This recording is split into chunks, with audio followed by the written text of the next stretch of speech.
In Alien Resurrection, Lieutenant Ellen Ripley is cloned, along with the Queen alien embryo inside of her, from DNA samples found on the planet Furina Fury 161, the location of her death.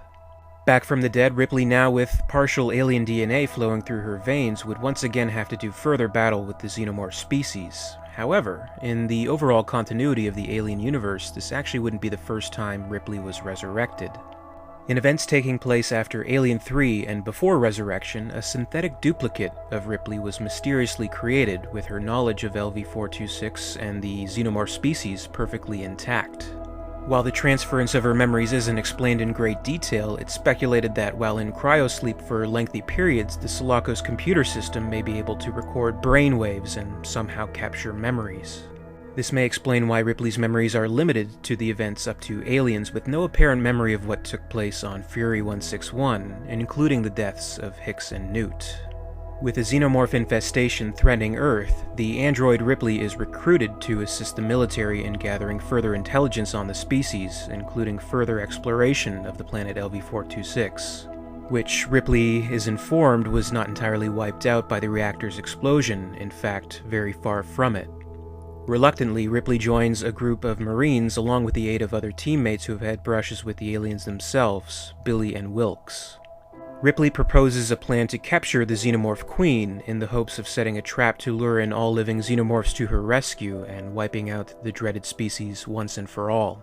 Curiously, and unlike other androids we've seen portrayed in the Alien universe, Ripley does not seem to be self-aware, and very much believes herself to be the real Ellen Ripley, complete with the haunted memories of her encounters with the aliens.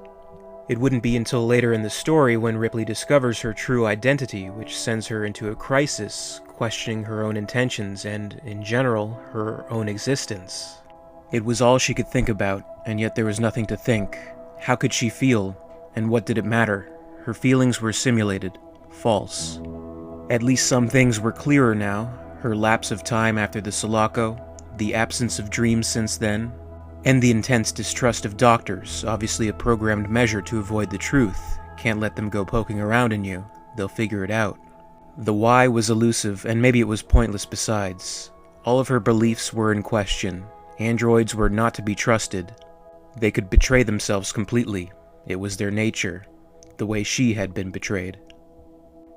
During this war with the aliens, Ripley forms an almost immediate bond with Billy, who, perhaps unconsciously, if androids have an unconscious to speak of, she sees Billy as a kind of surrogate of Newt, the girl she was never able to save in her human life. They survive their mission, and the story ends in a very similar fashion as Aliens does, with Billy asking, "Are we going to sleep all the way home?" And Ripley responding, "Yes, all the way home, and I'll never leave you." The only appearance of Ripley's android clone would be in the comic Aliens Female War and its subsequent novelization, so what ultimately became of her is unknown.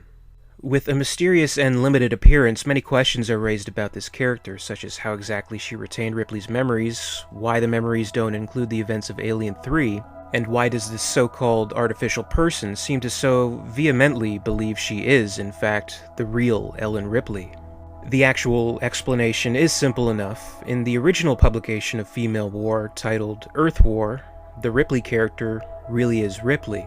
Earth War was the concluding chapter of a Dark Horse comic series, followed by Aliens Outbreak and Aliens Nightmare Asylum, a large arcing story through the Aliens comic series first beginning in 1988. Which served as a direct sequel to the 1986 film Aliens, taking place about 10 years after those events. It focused mainly on Hicks and Newt and their encounters with the aliens, with Ripley returning for the last act of the story. The comic was serialized and concluded about 2 years before Alien 3 came out, and of course with the film depicting the deaths of Hicks and Newt, this left the comic series awkwardly outside the continuity and seemingly without purpose. The solution was simple enough. When Dark Horse republished the comic in 1996, it was released as sort of a special edition. The original publications were not in color, and this new version added some rich detail to the art, additionally changing character names. Hicks and Newt were now Wilkes and Billy. Ripley was still Ripley, but now she had been retconned into an android. While the story remains exactly the same in these new publications, the only alterations would be made in the republished novelization of the story, which goes into detail of Ripley now being a synthetic person. This aspect of the comic isn't explained and may have led to further confusion.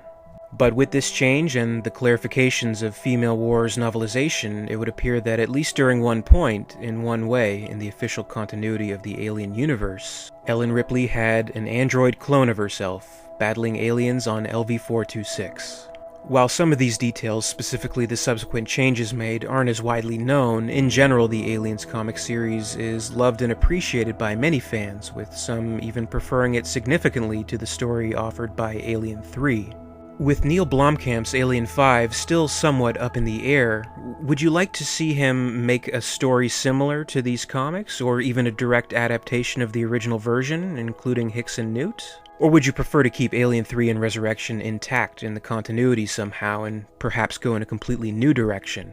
Comment below and let me know. I'd love to hear your thoughts on this. And as always, thank you very much for watching. Please be sure to give this video a thumbs up if you enjoyed it, and subscribe to this channel for more videos on the Alien universe. If there's a subject you'd like to see explored here, please don't hesitate to comment below with your suggestion. Follow Alien_Theory on Twitter and Alien Theory YT on Facebook for more.